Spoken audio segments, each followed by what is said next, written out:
Welcome once again to One on One with Dr. D. I'm your host, Dr. Derek Henderson. How are you doing today? I pray that everyone is doing well, because I'm doing pretty okay. This is my week of vacation, so I'm relaxing prior to Thanksgiving.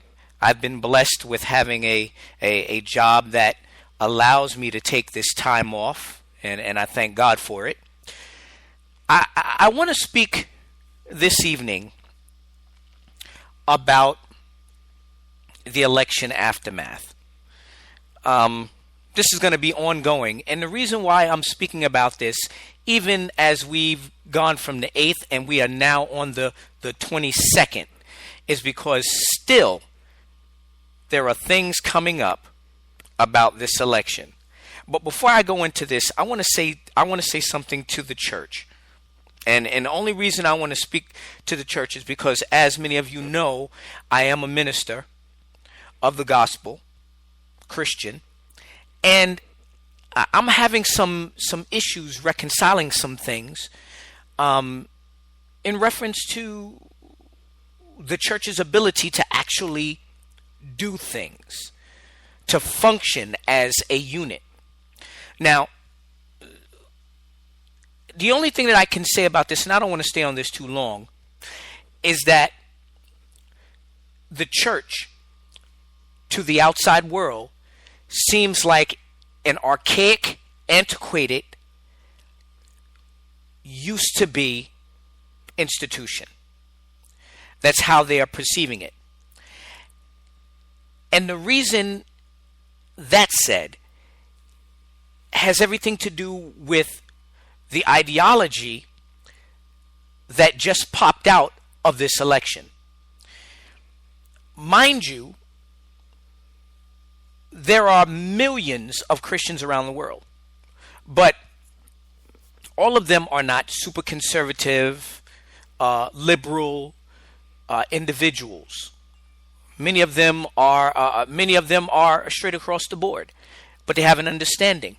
There's one thing that I've understood in my time. I've been in ministry for a little over 20 years now, and I've grown by not only looking at the scriptures and in my prayer life and my relationship with God, but I've grown also because I've allowed myself to adapt to certain things. Now, there are things that Christians in our rigidity cannot adapt to. Okay? I'll speak on one.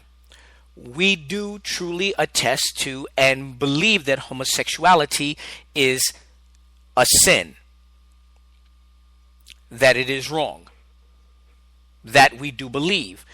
Many of us have family members who are homosexuals, who are lesbians. Does that mean that we stop loving them? No.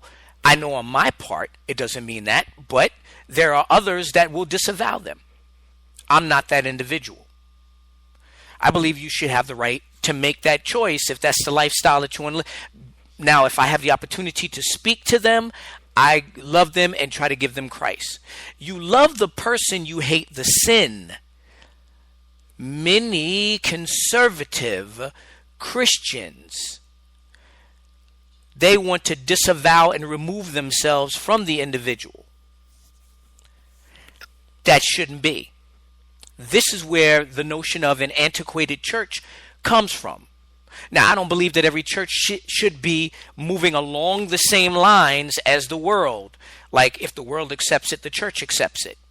I don't believe that. I do believe, however, that we have to look at things, weigh them in the balance, and knowing that God is a good God and He is also a forgiving God, that we make judgments accordingly. Oh, I hear people, I could just feel it in the spirit that people say, well, we shouldn't judge. That's not what the Bible says. We have the right to judge those that are in the body of Christ. We have the right to punish those that are in the body of Christ, because we are inclusive. We want other people to come in, but when you're in, you are expected to follow the rules of someone who is saved. That's a whole other topic that I'll discuss another time. I just believe that the church needs an overhaul. And I believe that the way the 21st century church is doing church is wrong. Absolutely. Now, on that note, I want to speak about this thing with the election. And any of you, if you desire to click on and you want to write in, feel free to do that. I mean, I am, I am taking, any of your messages. If you desire, you can chat with me. When you pop onto the room, you see that I'm live. You click on, you just type in a message, and I'll respond to you. Even while I'm speaking, I'm not good at what do they call that thing? Multitasking, but I'll do the best that I can. But here's the thing that's bothering me the most in reference to this election. Now that Donald Trump is president-elect, excuse me, all of the individuals, like I've stated before, have become, all of the racism that is going across the board has become not so much commonplace, but they've become emboldened in bringing their rhetoric to the front so that they can suck all the oxygen out of the room so that other people can see their hatred because they want a white America. Now, black people that are listening to me, okay, I'm not quite sure if there are any white people listening to me, but black people that are listening to me, hear this. The white establishment is scared and worried that the country that they maimed, murdered, denigrated so many people, they are going to become a minority. And in becoming a minority, they are switching over to become an oligarchy.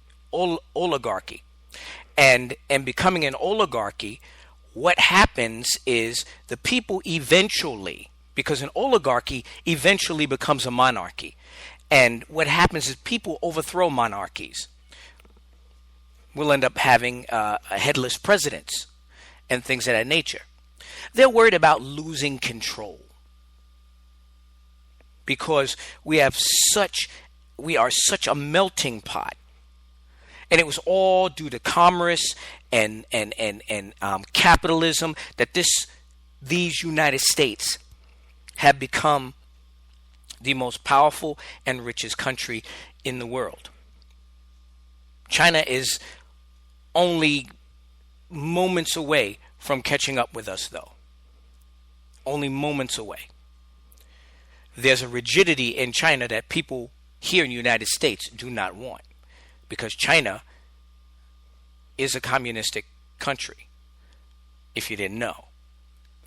Now, the issue is that because they feel as if they are dwindling in numbers,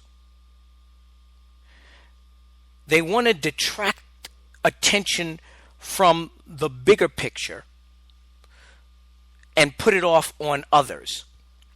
The Mexicans who are crossing the border by thousands. The African Americans, let's not forget us, black people. Look at them, how black on black crime. And let me just say this. I always interject and say this. Ladies and gentlemen, there isn't such thing as black on black crime. For those of you that are sitting back, oh wow, he's totally wrong. There isn't such, I'm going to say it again. If I annoy you, I'm going to say it again. There isn't any such thing as black on black crime. There is such thing, hear me, as crime that is committed within the proximity of where you are. Does that make sense? I'm asking people to think critically. Black on black crime does not exist. Black on black crime is a myth, and black people who pick up the myth and run with it are wrong. You kill in the proximity in the area where you live, i.e., if you live in the hood, you're going to do crime in the hood. You don't cross to the north side if you live on the south side and commit crime. That's very far and few in between. Look at statistics. You're living next to, around, and with all black people. If you're going to commit crimes, you're going to steal, rob, and kill black people. Same thing in white neighborhoods. It is proximity that it is. So, for black people to say that there is black on black crime, let's narrow it and say there is white on white crime. But whenever, here it is, whenever a black person kills a white person, then what do you call that? It's not black on black, it's not white on black, and we don't name crime black on white crime. Yet, the sentences that are imposed look like that. Because we'll get more time for a minor crime against a white person than we would against another black person. Once again, that's another topic of discussion that we can go into. Now, let me get back to my original point. So, black people, we too are stereotypes that they're looking at and they're afraid of. What are they afraid of? Oh, the black men are committing crime, or black men are doing this, they're doing that, and Mexicans coming across the border, and these other. But here's the problem. Here is the problem, people. The problem is that their fear is that the chickens are literally, and I'm going to utilize this from Malcolm X, are coming home to roost. Now, am I advocating a race war? Absolutely not. Am I advocating violence against other cultures? Absolutely not. Okay. What I am advocating for is that the individuals that realize what's going on get empowered, become informed. This election has shown us one thing and one thing only. America still has a lot of growing to do. And I'm not talking about its lands. I'm talking about its mindset. See, black people, we seem to be very forgiving. I read a comment earlier today where a gentleman said, see, that's the reason why racism is still around and prevalent. Because you guys keep living in the past. You won't move on to the future. My response was, how can we move on from the past when the past keeps coming and haunting us in the present? Forget about the future. The killing and the shooting is like lynching and maiming in the past. We can't forget that. Not to mention, we've never gotten an apology for all of the things. If you think after 400 years of the oppression, the Jim Crow, the segregation, all of the things that have happened to black people are just going to go away because you throw some rights on the table and everything. It's like you're saying, well, I gave you freedom. We were never supposed to be slaves. Ever. Our ancestors were minding their business. Minding their business. Captured and taken away.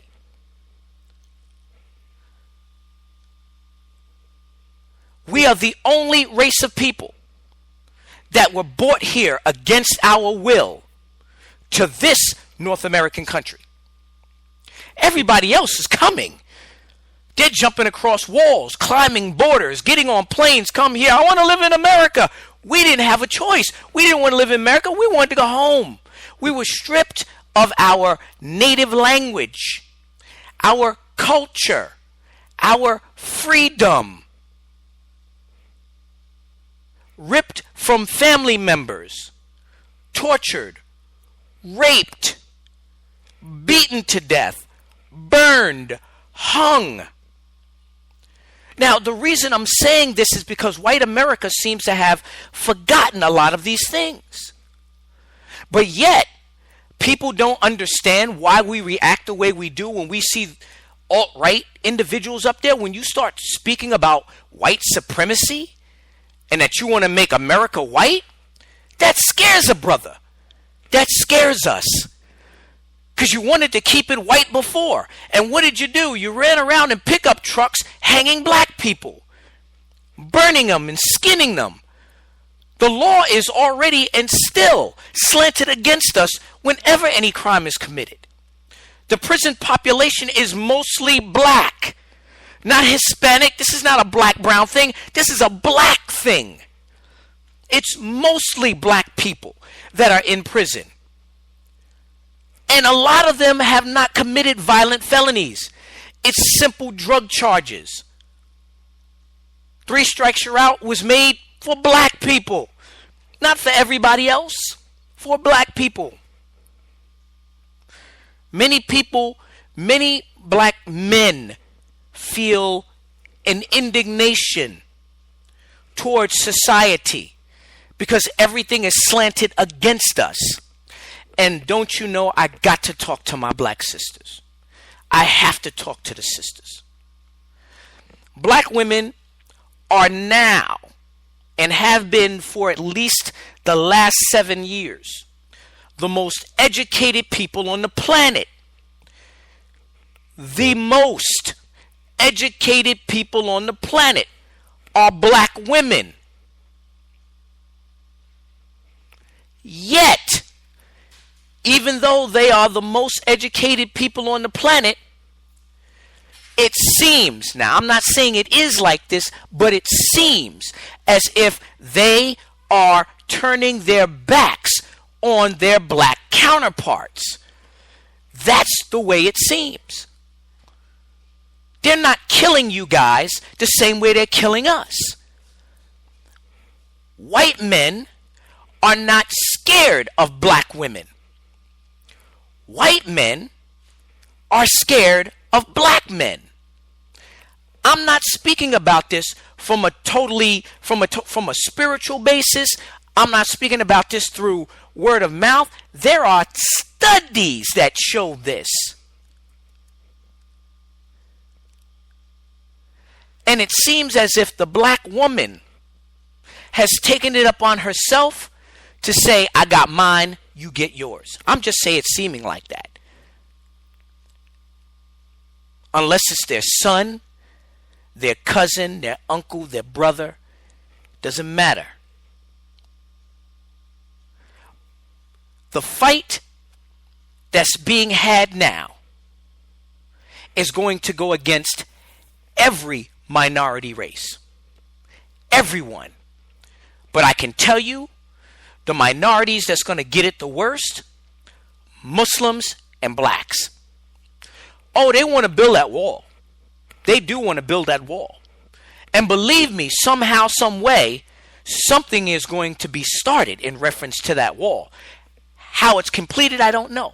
But they are going to build a wall. Something. They're going to do something with border protection. However, sending 20 million families, 30, 40 million families back over the border, it's not possible. Figuratively speaking, it's not possible. It's not possible. Now, am I telling my Spanish brothers and sisters not to worry? No, you must worry too. Because if they can't send you anywhere, watch them up. The ante on imprisonment for you, declined services for you too. And I know a lot of my Spanish brothers and sisters insist that it's okay with them because white people like them. White people use you because they feel like they can control you.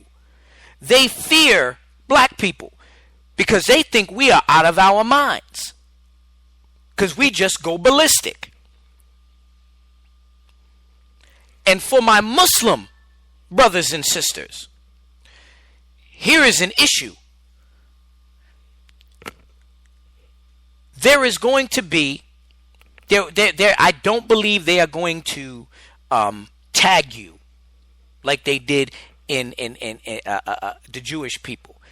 They're not going to mark you and brand you and things of that nature. I don't believe that the people of this government, we the people of this government, are going to allow such a thing. We will not allow that. And black people need to stand in solidarity against that sort of thing. Especially black people need to stand against that. And Jewish people need to be standing right along with us with that. Because that sort of thing leads to other things. Because if you let that kind of racism come in, that kind of racism will become tantamount to their survival. And the terminology internment camp comes to mind. When they did it to the Japanese, they'll right across the board do it to you. We have an all Republican Congress, an almost all Republican Congress, almost an all Republican Senate. And though they may sit there and say, well, we won't let that happen, if a lot of them go for the gusto to do it, the other ones will fear their positions, fear their family being out in the street, fear them not having the things that are necessary. They will sit by and they will be silent while it happens, all the while supposedly feeling sorry, but they just couldn't do anything. Post this election, this is dangerous stuff. If there's ever a message that I have to get out to black, brown, Muslim people, is to be prepared for anything. But the only way to really fight it, and I'm talking about outside of forming together and becoming violent, is that we infiltrate the government. We learn about our local system. We get into the politics. Because the only way for you to make changes that are ready for the people to grab a hold to is by having a voice in your local community and then moving up to the federal level. It may take some time, but when you get in, you're in, and you stay in because you want to be for the people. Promises that you make, you keep. And the church has to become an entity that is going to do more than jump, shout, and speak in tongues.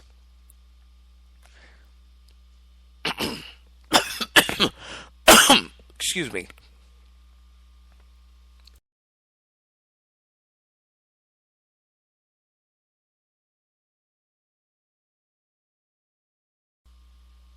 Throat's a little dry. Now, one of the things that I have to readily say is this. In order for us to maneuver in the system, we can't be as radical as our contemporaries. But we have to appeal to the greater sense of the needs of the people. I live in a community. Well, I'm in a community, a great community. But a few miles away from me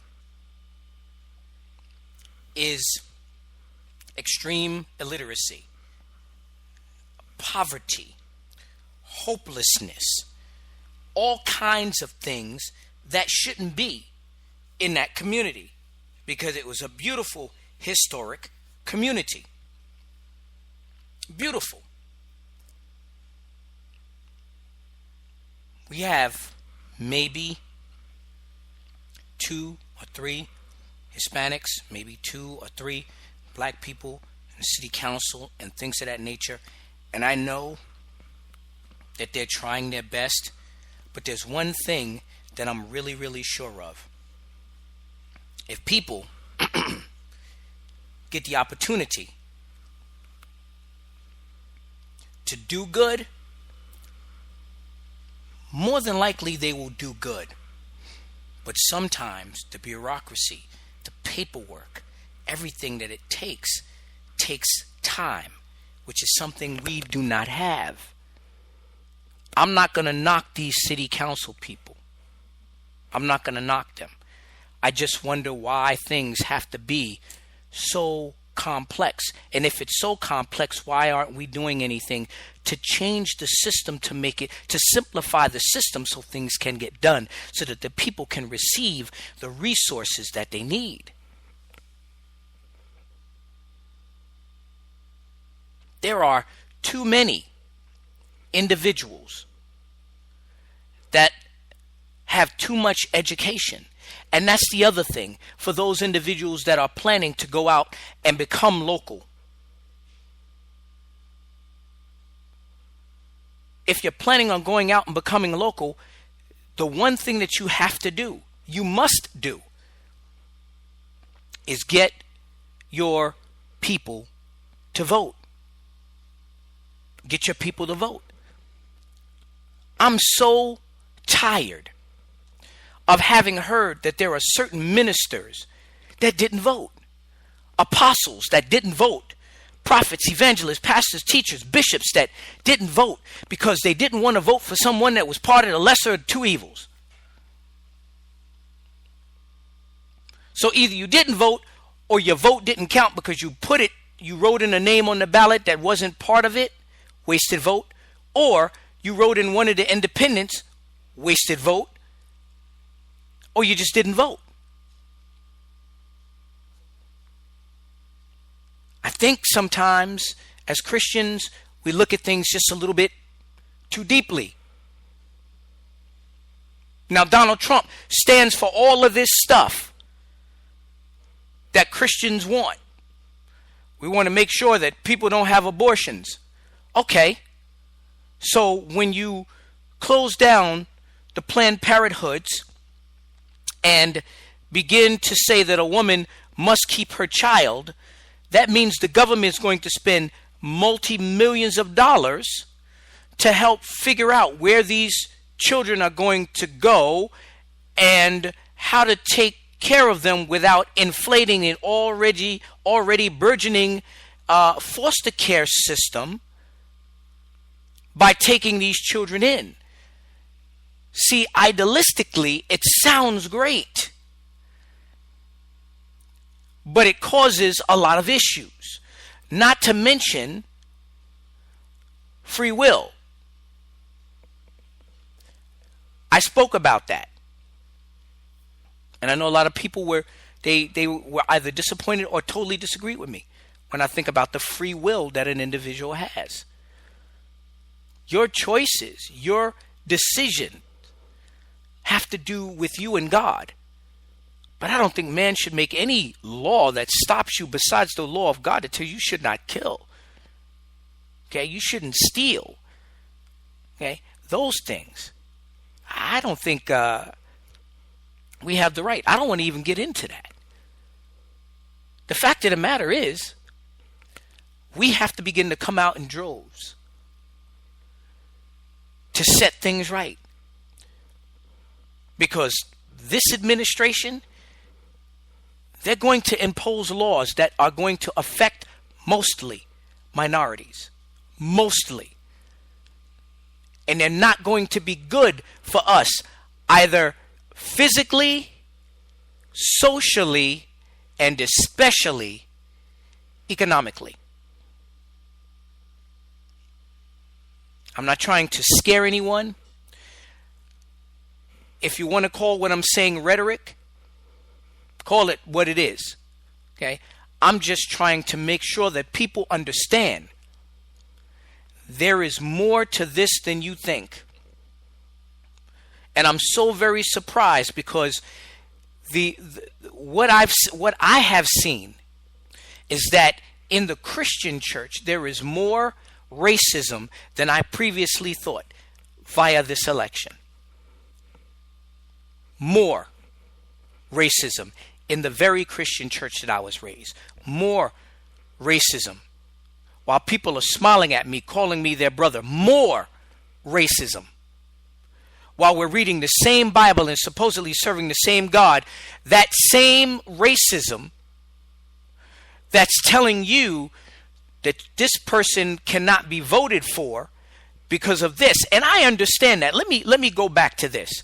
A little leaven leavens the whole lump. Granted, a little leaven leavens the whole lump. But every single time we've had a little bit of that leaven, at least God used them to not enslave people. The modern Republican Party is the old Democratic Party. The modern Republican Party and their views used to be Democratic. It flipped. I mean, I was listening to a program the other day. There were certain people that were part of the Republicans that these were straight up racist. I mean, straight across the board. And we are talking about within the last 50 years. And it's only been 50 some odd years since Jim Crow and the rest of that stuff. Black people, we have forgotten our way, and we're forgetting, and we're getting too comfortable. Yes, we serve a God that can do anything. We can. But the raining down of manna has stopped. It stopped in Moses' time. God uses us to fulfill his will through us to do what's necessary. If that was the case, Moses wouldn't have been necessary. God would have just simply freed the slaves. He wouldn't have need Moses. He would not have allowed kings to have come on after the judges. But he allowed it because the people wanted it. I think I said this at one point in time. I believe that Trump is judgment on the United States. I don't believe he's a blessing of God. I believe that so many people wanted him till God said, okay, you want him? You got him.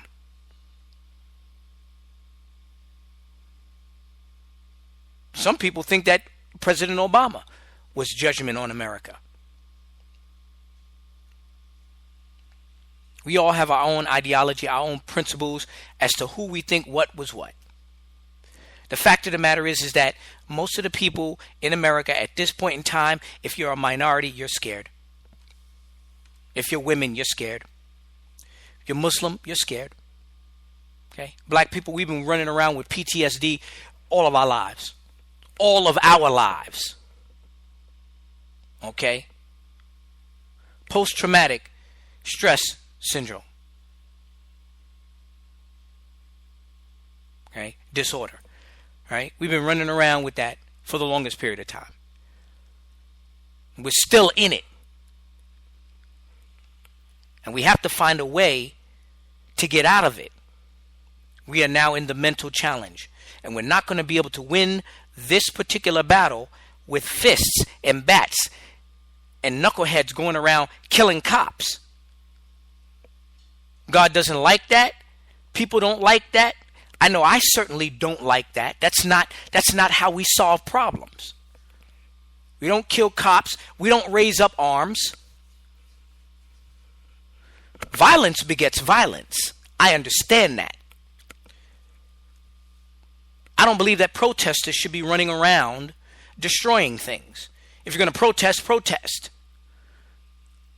but don't turn it violent. Then you're stooping to their level that they had stooped to years ago. The problem with protesting is there's no follow through. We get riled up, we get thousands and thousands of people, and they march across this way and that way and across bridges and all kinds of things. And when it's all said and done, nothing has changed. Everybody goes home and they go, wow, it was a good march. What's next?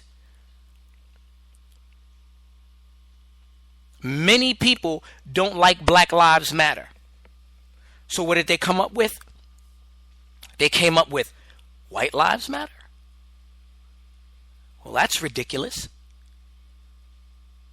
They come up with Blue Lives Matter. That's absurd. Come up with All Lives Matter. I don't want to say that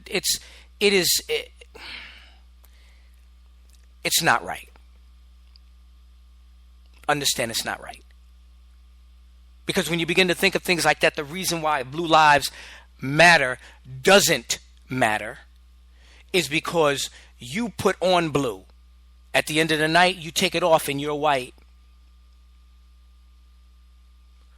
Okay? All Lives Matter is just, I could say it is one of the most ridiculous things because we know that all lives matter. Okay? So blue lives and all lives, but white lives matter? That's just a joke. That's what it is. But Black Lives Matter, there's a reason why the statement BLM has come out. Now, granted, they've done some things that are questionable. And I think some people were actually instigating and playing on them. But I do believe that their initial intent was to be peacefully protesting. The problem was that there was no leadership. None that you could directly pinpoint. Whenever a movement is started, there always has to be a spearhead. Always. Everybody just can't get together and start doing things because there has to be somebody who is the leader. No matter what you do going forth, there has to be a leader. And the leader must be a strong individual that takes advice from counsel. You didn't see any of that when these guys, all of a sudden, out of nowhere, it seemed like these people appeared. Kind of like the Tea Party.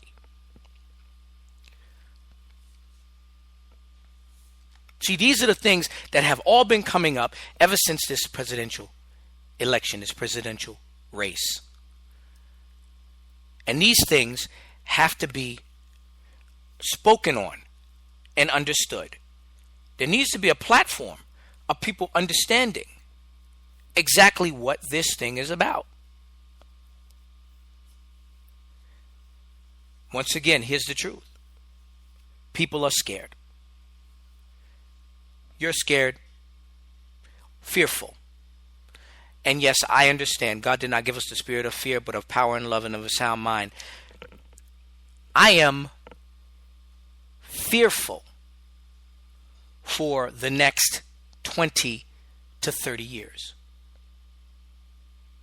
Because some of the policies and the changes that I will not see that have been started based on this. President-elect Donald Trump did not disavow in the very beginning these racist hate groups. By him not disavowing them, he just gave them a nod and a wink.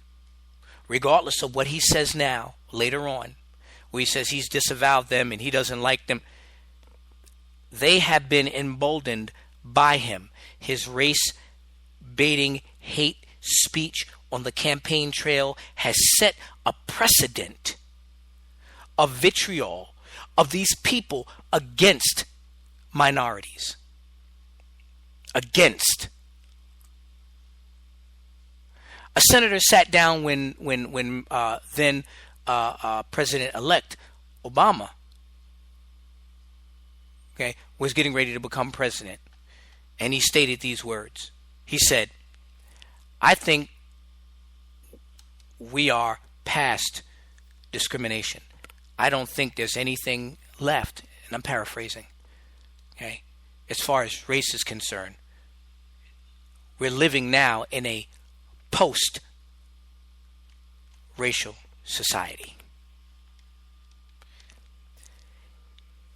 If he was a biblical prognosticator, he would have been taken out of the camp and stoned.